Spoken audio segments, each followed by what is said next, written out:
Labą dieną, gerbiami žiūrovai ir žinoma gerbiami abiturientai, nes būtent jums ir skirtas mūsų šios dienos reportažas.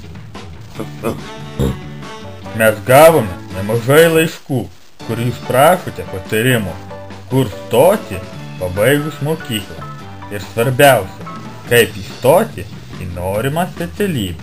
Tai mūsų reportažo tema, kaip įstoti į teatro edukologiją.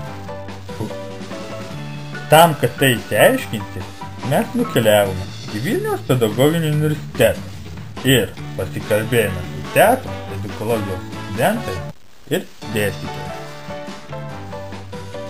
Visų pirma, mes bandėme išsiaiškinti, kaip vyksta stojamieji egzaminai.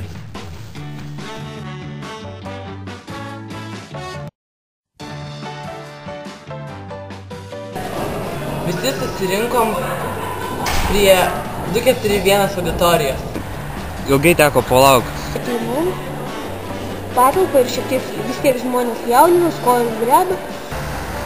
Bet dėstytojai iš tikrųjų labai įdomiai padarė, kad tokį bendrą apšilimą, tokį bendrus žaidimus. Ir taip visi kažkaip išsiūdino, visi tokie savi pasijautė. Pradžia buvo bendravimas, visiškai laisvai kažkaip, atsipalaidavo, viskas. Po to išskirstė po 4 grupę. Ne tai, kad išskirstė, bet patys turėjom susiskirstyti. Klausinėjo apie mūsų gyvenimą iki stojamųjų, apie mūsų teatrinę veiklą. Ir buvo vienas klausimas, labai kažkodėl įsiminė. Koks dalykas mokykloje to buvo pats įdomiausias. Ir mano taip šokas, motyvacijos klausė, kodėl tokių rimtų klausimų. O čia iš niekur klausimai. Klausinėjo iš tikrųjų apie literatūrą, ką žinom iš dramaturgų, iš Lietuvos dramaturgų, iš užsienio dramaturgų. Tada vyko teatriniai žaidimai, veidrodis, tai kai reikėjo poromis būti. Žaidimus darėm etudus, improvizacinius pagal duotas užduotis. Paskui po vieną darėm, kas ką pasiruošęs buvo, arba tiesiog irgi improvizacija. Ir taip gražiai ir linksmai atsisveikino. Kągi, gerbiami žiūrovai, jūs išgirsite studentų įspūdį.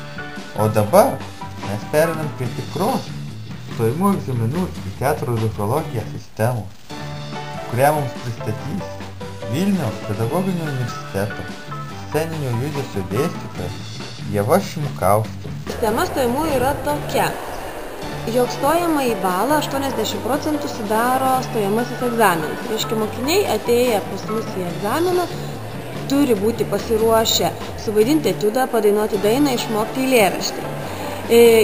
Kita dalis stojamo egzamino yra improvizacija. Tai yra teatrinė improvizacija be jokio pasiruošimo, per kurią pagrinde vaikai ir atsiskleidžia, ką jie gali padaryti, jų visi vaidybiniai, aktoriniai gebėjimai, kurie pagrinde yra vertinami. Ir kitas stojimo egzamino dalykas tai yra motyvacinis pokalbis, kodėl nori stoti. Apibendrinkime. Visų pirma, visi norintys stoti susirinka prie 241 auditorijos. Ten jų laukia teatriniai žaidimai ir pratimai. Sekantis etapas – tai individualus motyvacinis pokalbis, savo gebėjimų pristatymas ir improvizacinės užduotys. Taip pat, norintys stoti į teatro edukologiją, turi išlaikyti lietuvių kalbos ir istorijos egzaminą. O dabar keletas patarimų, kaip įstoti į teatro edukologiją.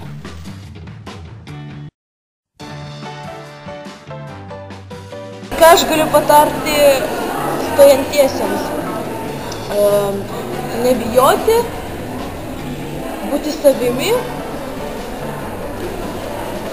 laisvai improvizuoti ir viską daryti su širdimi. Jeigu tu gali dainuoti, tai tikrai dainuoti. Jeigu tu turi balsą, tai tikrai padeklamuok, nors jeigu tu kuri savo kūrybą parodyti. Galvojant apie tai, koks žmogus turėtų būti teatro edukologas ir kokie žmonės čia turėtų stoti, tai pirmiausia, aišku, kad kūrybingi ir visa siela ir kūno atsidavę. tiesiog ateiti ir būti savimi, nes nėra svarbu, ar esi talentingas aktorius, ar turi nepaprastai didelių vaidybinių gebėjimų. Tiesiog ateiti su gera nuotaika ir atsiskleisti tokiam, koks esi ir turėti,